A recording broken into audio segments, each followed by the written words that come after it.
This is Jeb Blunt, and it's Money Monday on the Sales Gravy Podcast. Say make money, money, make money, money, money. Make money, money, make money, money, money. Money makes the world go round. I'm the talk around town. Remy gave me the sound.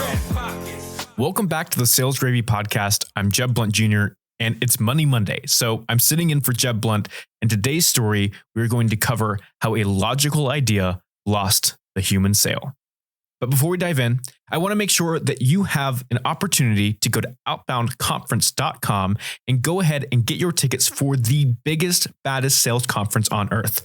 It will be in November in Las Vegas, and you need to go get this for you and your sales team right now. You will have the best time with the best sales minds in the game today. Again, that's outboundconference.com. That's outboundconference.com, and go ahead and get your tickets for your sales team today. Let's talk about a $50 shirt. Imagine you walk into a department store.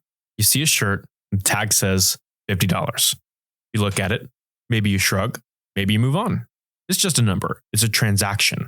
You might still buy it if you need it, but it's just fine. So it doesn't really excite you. But now imagine you walk in and you see the exact same shirt. The tag says was $100, now $50. You save 50%. Which one of those feels like a win? Which one gives you that little emotional charge? It's the second one, right? The price is identical and the actual monetary value is the same, but your brain just got a hit of something powerful. You found a loophole. You beat the system. You're the savvy shopper. You're a hero in your own shopping trip. That feeling, that little rush of dopamine that comes from spotting a deal is what the entire retail game is built on. And it's the exact thing that JCPenney decided to kill, with disastrous results. See, back in 2012, JCPenney brought in a new CEO, Mr. Ron Johnson. And Johnson is a retail veteran who is legendary for the massive success of building the Apple Store experience. And he came in with a brilliant, logical plan. He looked at the chaos of constant promotions and endless cycles of coupons and the necessary evil of inflated, quote, original prices, and he said, enough. He saw a retail market that was trapped in a cycle that was exhausting for customers and complicated for the business. His idea was called Fair and Square. It was a bold promise to eliminate all games. His goal was to kill promotional cycles. No more coupons, no markdowns, no frantic super sales. Instead, everything would have one simple, everyday low price. And on paper, the plan was pristine.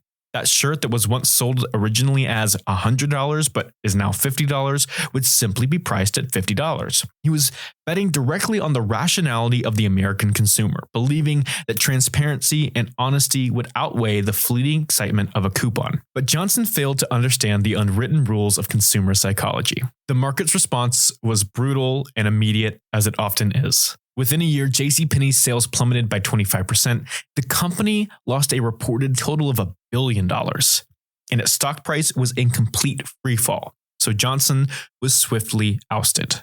So why did this logical, transparent, and quite honestly, appealing idea fail so spectacularly? It's because he assumed that people were rational economic actors.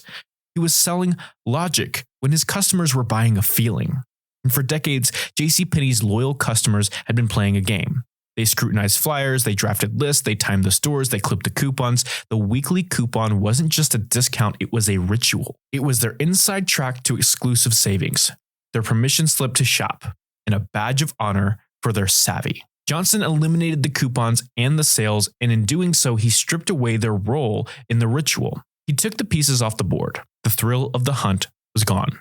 He replaced an emotionally satisfying system with one that was logically sound but emotionally sterile. The was $100 price tag was the psychological anchor for value perception. Without that anchor, the new $50 price lost all its emotional weight. No exciting comparison to be made, and no sense of victory to be had.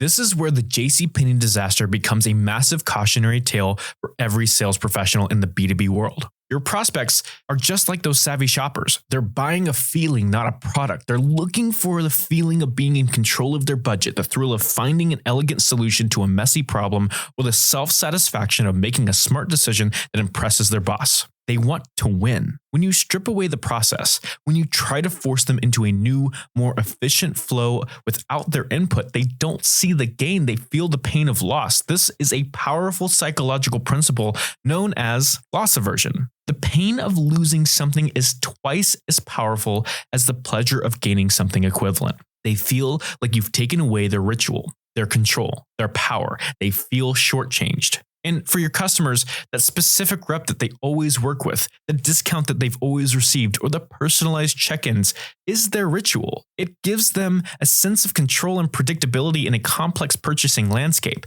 And when you remove that piece of established process, they perceive it not as a logical gain of efficiency, but as a deep, upsetting sense of loss. Your job isn't to dictate what your customers should value.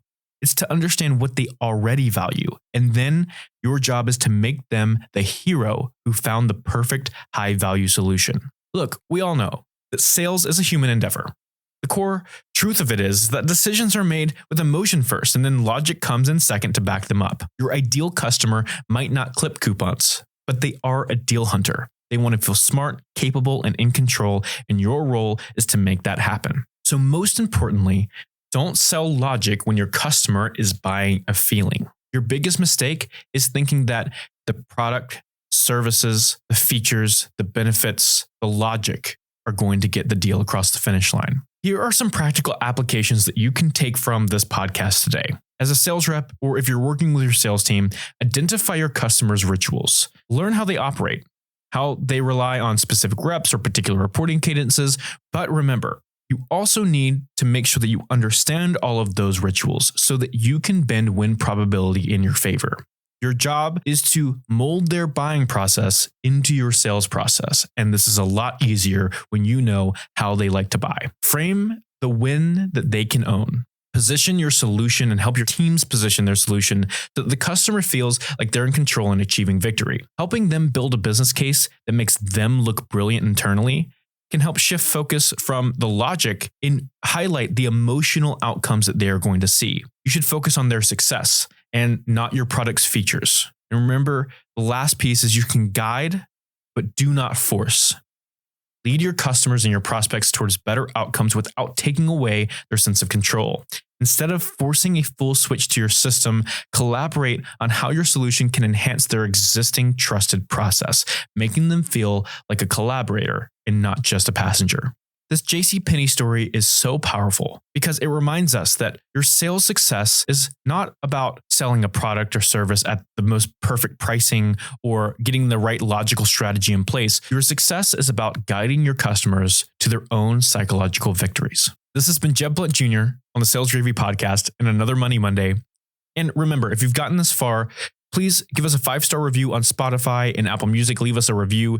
And if you haven't, our Friday podcasts are actually filmed, and you can go to youtube.com/salesgravy and listen to all of these podcasts, audio and video. More importantly, you can watch us do this in real time. And we have some amazing sets, some amazing people over there. So give us a like and subscribe over on YouTube. It really helps us help more people sell more. And we appreciate you listening to the Sales Gravy Podcast. Again, if you haven't gone over to outboundconference.com and looked at Outbound Conference in November of 2026, you are missing out on the biggest, baddest sales conference that there has ever been. Go to outboundconference.com and reserve your tickets now. We'll see you in Las Vegas.